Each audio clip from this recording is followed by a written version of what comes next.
Hello बच्चों, मैं स्मिता बिजलवान स्वागत करती हूँ आपका आईसीटी वर्चुअल क्लासरूम में। आशा करती हूँ आप सभी स्वस्थ होंगे और अच्छे से अपनी पढ़ाई कर रहे होंगे। तो बच्चों, आज हम पढ़ने जा रहे हैं क्लास 8 साइंस का चैप्टर कोल एंड पेट्रोलियम। जैसा कि आप जानते हैं, चैप्टर तो हम पढ़ चुके हैं, बहुत अच्छे से हमने डिटेल में चैप्टर पढ़ लिया है, रिविजन भी हमने बार बार चैप्टर को कर लिया। अब हम करेंगे आज के लेक्चर में इसके क्वेश्चन आंसर। चलिए, तो क्वेश्चन आंसर करने से पहले एक बार चैप्टर को आप देख लीजिए कि हमने चैप्टर में क्या क्या पढ़ा है।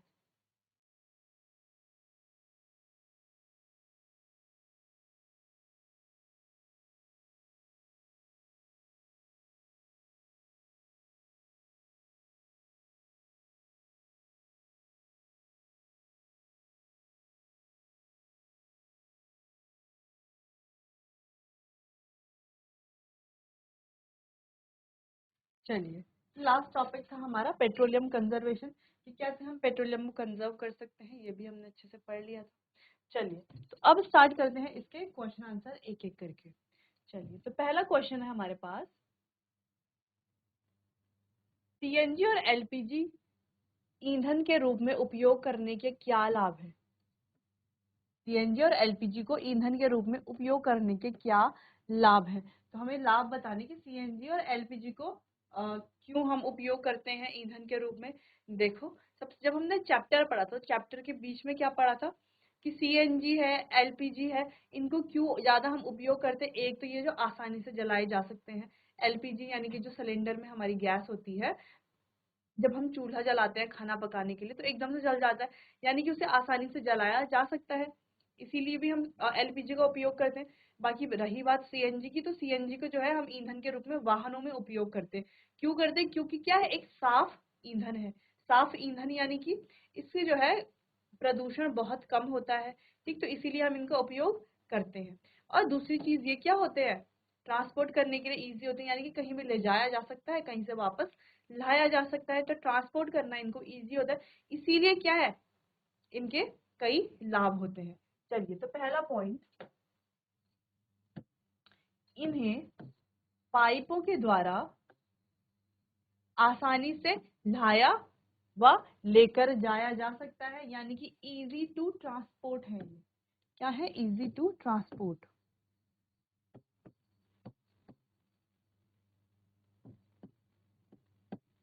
ठीक है बच्चों। चलिए, अगला, ये जलाने पर भारी मात्रा में ऊष्मा ऊर्जा प्रदान करते हैं। तो जब इन्हें जलाया जाता है तो भारी मात्रा में क्या प्रदान करते हैं? ऊष्मा ऊर्जा ये प्रदान करते हैं।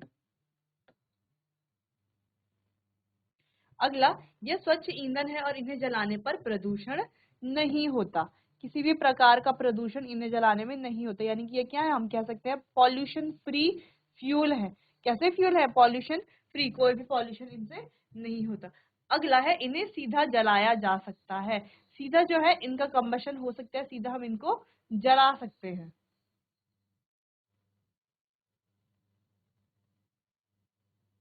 यानी कि ऐसा नहीं है कि इन्हें अपने इग्निशन टेम्परेचर तक पहुंचाना है फिर जलाना है, नहीं, सीधा हम इनको जला सकते हैं। तो ये थे हमारे पास 4 लाभ, किसके? सीएनजी और एलपीजी के उपयोग करने के लाभ। चलिए, तो इसे आप नोट कर लीजिए, फिर आगे बढ़ते हैं।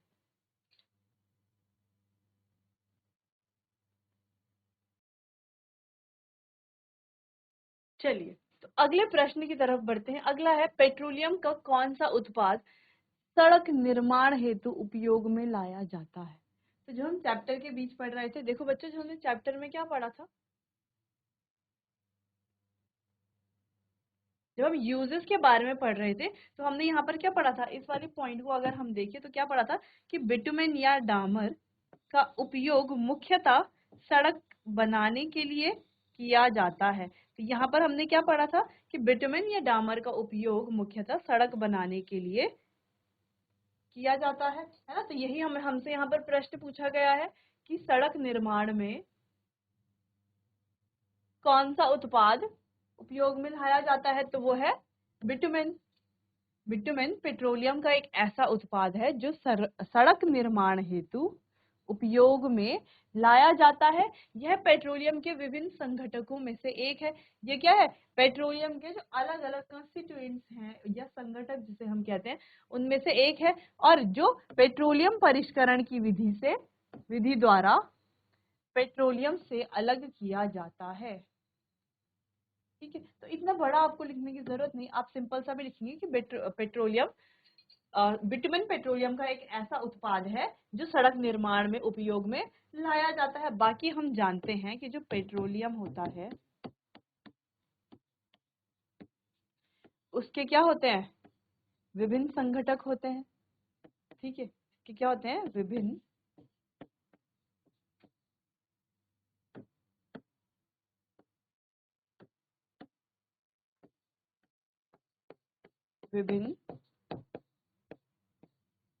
संघटक होते हैं। ठीक है, कौन कौन से विभिन्न संघटक? जैसे कि हमने कहा, एक तो यह है हमारा बिटुमेन, इसके अलावा डीजल, पेट्रोल,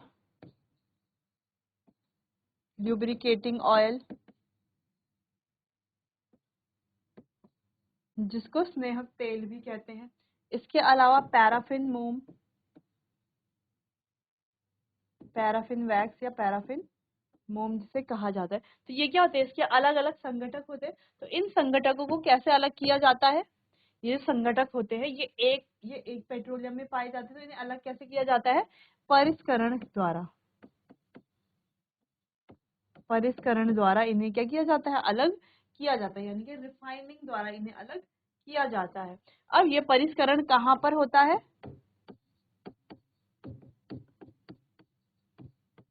पेट्रोलियम रिफाइनरी या पेट्रोलियम परिष्करणी जिसे कहा जाता है। ठीक, तो कहाँ पर होते हैं ये संपादित? पेट्रोलियम परिष्करणी में। तो हमने कहा कि पेट्रोलियम के विभिन्न संघटक है, जैसे कि bitumen, diesel, petrol, lubricating oil, स्नेहक तेल, पैराफिन मोम और भी बहुत सारे, कैरोसिन, बहुत सारे अलग अलग संघटक हैं। ठीक, अभी जो संघटक है, विभिन्न संघटक है, ये कहाँ पर अलग अलग किए जाते हैं? परिष्करण में किए जाते हैं। ठीक है, परिष्करण द्वारा इन्हें अलग अलग किया जाता है, रिफाइनिंग द्वारा इन्हें अलग अलग किया जाता है। कैसे? टेम्परेचर इंक्रीज करके, जो इनका तापमान है, अलग अलग तापमान में इनको क्या किया जाता है?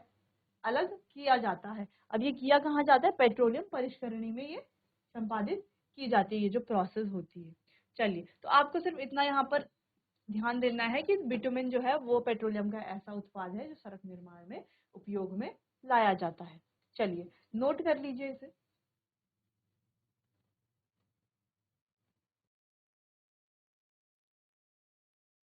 चलिए बच्चों, तो अगले क्वेश्चन की तरफ बढ़ते हैं।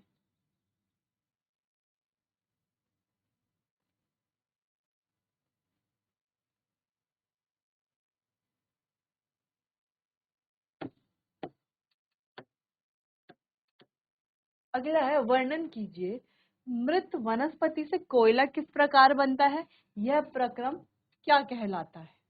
ठीक है, हम कह रहे हैं जो मृत वनस्पति है, यानी कि जो हमारी डेड वेजिटेशन है, उससे कोयला किस प्रकार बनता है। मृत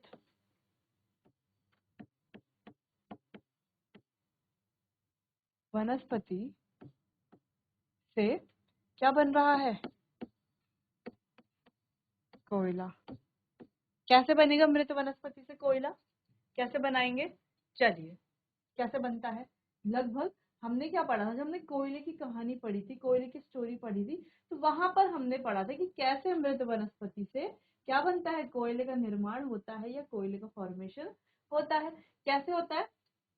हमने क्या पढ़ा था कि लगभग 300 मिलियन वर्ष पूर्व क्या हुआ होगा? जो हमारे क्या थे? जो हमारे क्या थे? वनस्पति थे, फॉरेस्ट थे, घने वन थे, वो किसी प्राकृतिक आपदा के कारण, जैसे बाढ़ जैसे प्राकृतिक आपदा के कारण मृदा में क्या हो गए? जमीन के अंदर दब गए। ठीक है, अब जैसे वो जमीन के अंदर दब गए तो धीरे धीरे उनके ऊपर और ज्यादा मिट्टी की क्या आई? लेयर्स आई। अब मिट्टी की लेयर्स आई, जिस वजह से वो और गहराई में चले गए। गहराई में जाने से क्या हुआ? वहां पर टेम्परेचर क्या था? बहुत ज्यादा था, और प्रेशर भी इंक्रीज हो गया।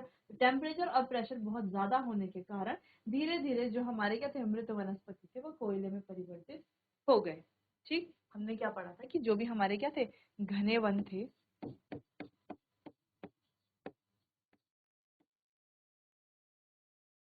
निचलीय जलीय क्षेत्रों में, है ना, निचलीय जलीय क्षेत्र में जो हमारे घने वन थे लगभग 300 मिलियन वर्ष पूर्व, 300 मिलियन वर्ष पहले जो हमारे घने वन थे, ठीक है। तो किसी प्राकृतिक आपदा के कारण, कैसी प्राकृतिक आपदा, बाढ़ हो सकता है या और भी कोई प्राकृतिक आपदा हो सकती है। तो बाढ़ जैसी प्राकृतिक आपदा के कारण ये जो घने वन थे ये क्या हो गए, मृदा में दब गए या मिट्टी में क्या हो गए, दब गए। अब जब ये मिट्टी में दब गए तो धीरे धीरे क्या हुई, मिट्टी की और परतें इनके ऊपर आई, ठीक है, मिट्टी की और परतें इनके ऊपर आती गई। अब कोई चीज ऐसे दब गई है मिट्टी के अंदर तो और परतें आ रही हैं तो वो और ज्यादा गहराई में जाएगी, ठीक है, जिस वजह से वो और गहराई में चले गए, और गहराई में चले गए। अब गहराई में जाने से हुआ क्या कि वहां पर जो तापमान था वो भी बढ़ गया और दाब था वो भी बढ़ गया।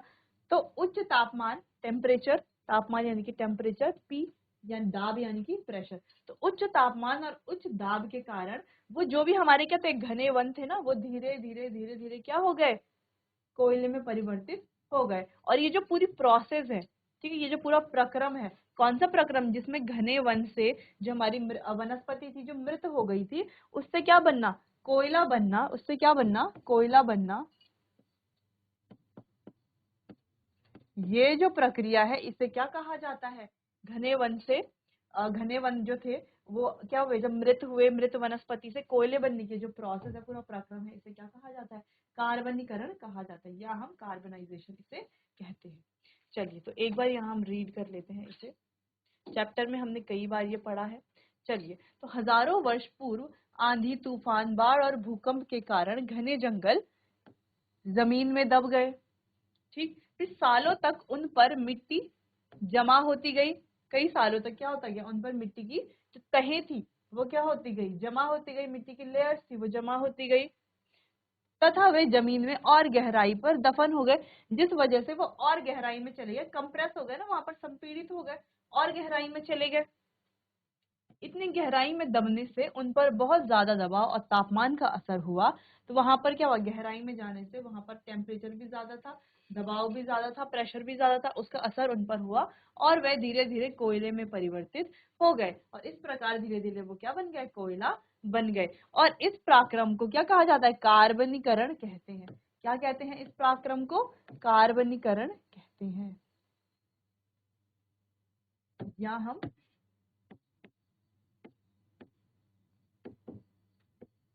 कार्बनाइजेशन भी इसे कहते हैं, ठीक, कार्बनीकरण कहें या तो हम इसे कार्बनाइजेशन भी कह सकते हैं।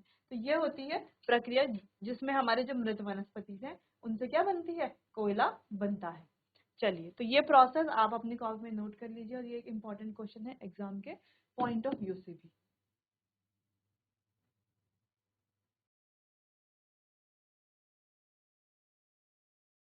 चलिए, तो ये था हमारी कोयले की स्टोरी, है ना, कोयले का फॉर्मेशन या कोयले का निर्माण कैसे होता है, कोयला कैसे बनता है। अब आगे देखते हैं, अगला क्वेश्चन हमारा, कोक के अभिलक्षणों और उपयोगों का वर्णन कीजिए। अब कोक के बारे में, अब जैसे कि हमें पता है कि जो कोक है किससे मिलता है, किससे मिलता है कोक हमें, कोक हमें कोयले से मिलता है, कोयला, कोयले से हमें क्या मिलता है, कोक मिलता है, ठीक। अब इसके हमें लक्षणों के अभिलक्षणों के बारे में और उपयोगों के बारे में लिखना है। तो उपयोग तो हमें पता है कि ईंधन के रूप में इसका उपयोग किया जाता है, ठीक।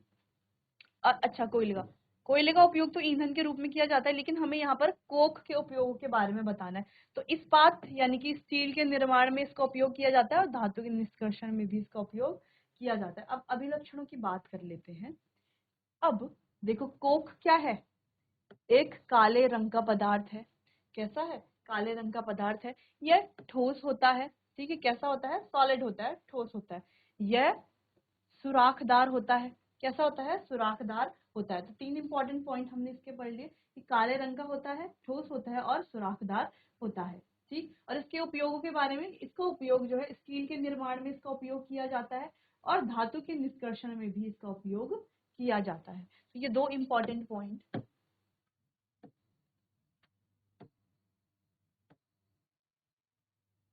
स्टील के निर्माण में और धातु के निष्कर्षण में, स्टील के निर्माण में और धातु के निष्कर्षण में इसका उपयोग किया जाता है। तो जब हम चैप्टर पढ़ रहे थे तो वहां पर हमने कोक के बारे में कई सारी चीजों को क्या किया था, डिस्कस किया था।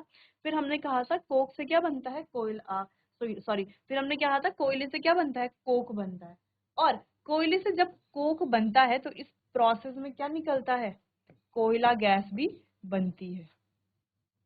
ठीक है, कोक से जब कोयले से जब हम कोक बना रहे होते हैं तो साथ में क्या निकलती है, कोयला गैस भी निकलती है, जिसका उपयोग क्या करते हैं हम, अलग अलग, जिसका उपयोग जो है अलग अलग उद्योगों में जितनी भी हमारी इंडस्ट्रीज होती है वहां भेजा जाता है और वहां इसका उपयोग फ्यूल के रूप में किया जाता है। ठीक है, तो आपको इम्पोर्टेंट ये याद रखना है, ये भी एक इम्पोर्टेंट क्वेश्चन है। ठीक, और इसके जो उपयोग है वो आपको ध्यान से पढ़ लेने हैं। चलिए नोट कीजिए इस क्वेश्चन को।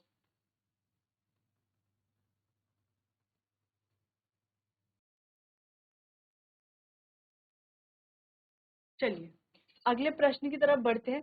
निम्नलिखित कथनों के सामने सत्य असत्य लिखने हैं, हमें सत्य असत्य बताना है, यहाँ पे ट्रू फॉल्स बताना है।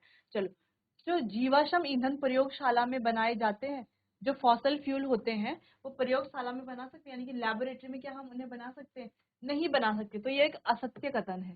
ठीक है, क्यों, हमने क्या पढ़ा है कि जो जीवाश्म ईंधन होते हैं वो कहाँ बनते हैं, वो अपने आप के, वो कैसे ईंधन होते हैं, प्राकृतिक होते हैं।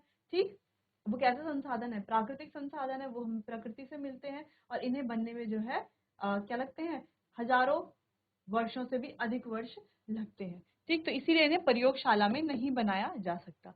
अगला, पेट्रोल की अपेक्षा सीएनजी अधिक प्रदूषक है। अब कह रहा है कि पेट्रोल की अपेक्षा सीएनजी अधिक प्रदूषक है, लेकिन हमने क्या पढ़ा है कि जो सीएनजी है वो क्या है, एक क्लीन फ्यूल है, यानी कि एक शुद्ध ईंधन है। ठीक है, और क्या है, कम प्रदूषणकारी है। क्या है,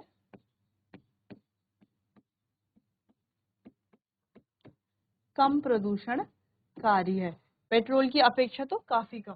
ठीक, तो पेट्रोल की अपेक्षा सीएनजी अधिक प्रदूषणकारी है, ये हो जाता है गलत। ठीक है, सत्य कथन क्या होगा कि पेट्रोल की अपेक्षा सीएनजी कम प्रदूषणकारी ईंधन है। ठीक, अगला, कोक कार्बन का लगभग शुद्ध रूप है। तो ये हमने पढ़ा है, जब हमने चैप्टर पढ़ा था तो वहां पर ये पढ़ा था कि कोक क्या है, कार्बन का लगभग शुद्ध रूप होता है। तो ये कथन क्या है, हमारा सत्य कथन है। अगला, कोलतार विभिन्न पदार्थों का मिश्रण है। यह भी सत्य है कि कोलतार क्या है, कई पदार्थों से बनता है। ठीक है, विभिन्न पदार्थों का मिश्रण होता है। लगभग, लगभग कितने पदार्थों का, लगभग 200 पदार्थों का मिश्रण होता है। ठीक है,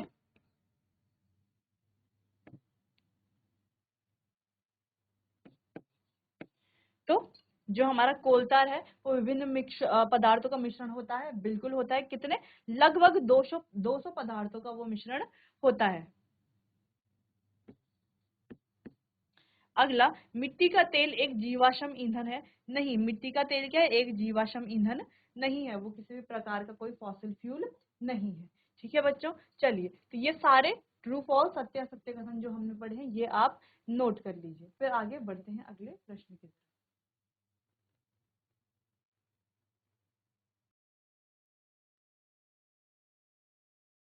चलिए, तो यहाँ पर मिट्टी का तेल एक जीवाश्म ईंधन नहीं है, तो ये असत्य ही है, क्योंकि ये तो है ना एक जीवाश्म ईंधन।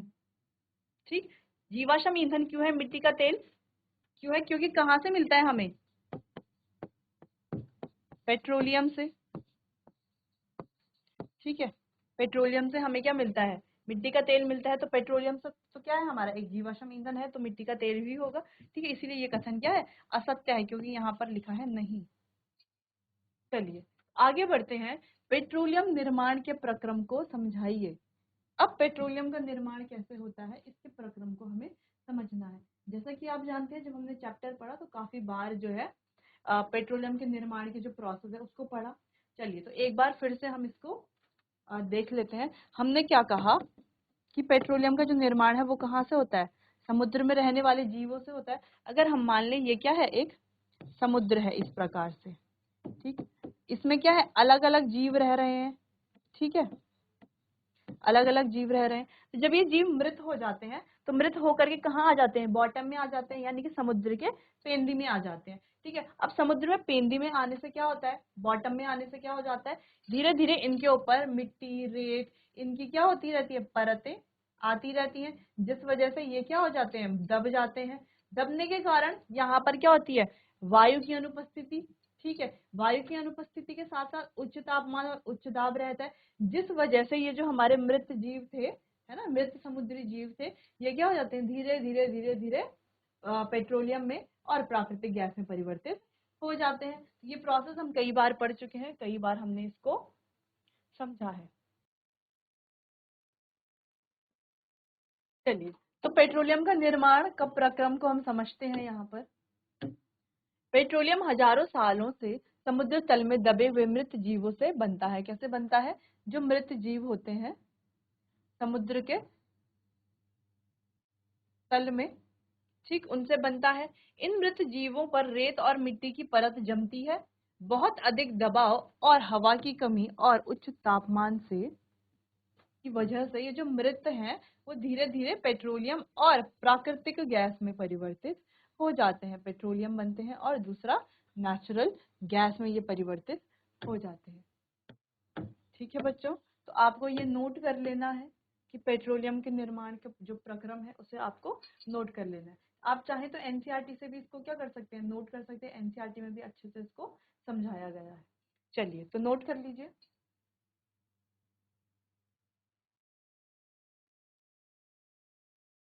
चलिए अगले प्रश्न की तरफ बढ़ते हैं। रिक्त स्थान हमें यहाँ पर भरने हैं। तो जीवाश्म ईंधन डैश डैश और डैश है। तो क्या होता है जीवाश्म ईंधन, कोयला,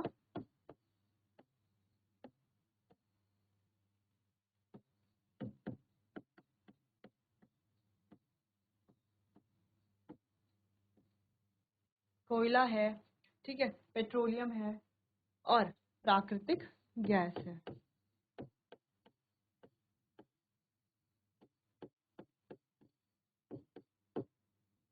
ये सारे ही क्या होते हैं, हमारे जीवाश्म ईंधन होते हैं, कोल, पेट्रोलियम और नेचुरल गैस। पेट्रोलियम के विभिन्न संघटकों को अलग करने की प्रक्रिया को डैश कहा जाता है। अभी हमने थोड़ी देर पहले इसको डिस्कस किया था पिछले क्वेश्चन में कि पेट्रोलियम के जो विभिन्न घटक होते हैं, संघटक होते हैं, उनको क्या करते हैं, अलग करने की जो प्रक्रिया है उसे क्या कहा जाता है, परिष्करण कहा जाता है। ठीक है, चलो, तो वाहन के लिए सबसे कम प्रदूषणकारी ईंधन डैश है। ये भी हमने डिस्कस किया था कि सबसे कम प्रदूषणकारी कौन सा ईंधन होता है, सीएनजी या सीएनजी,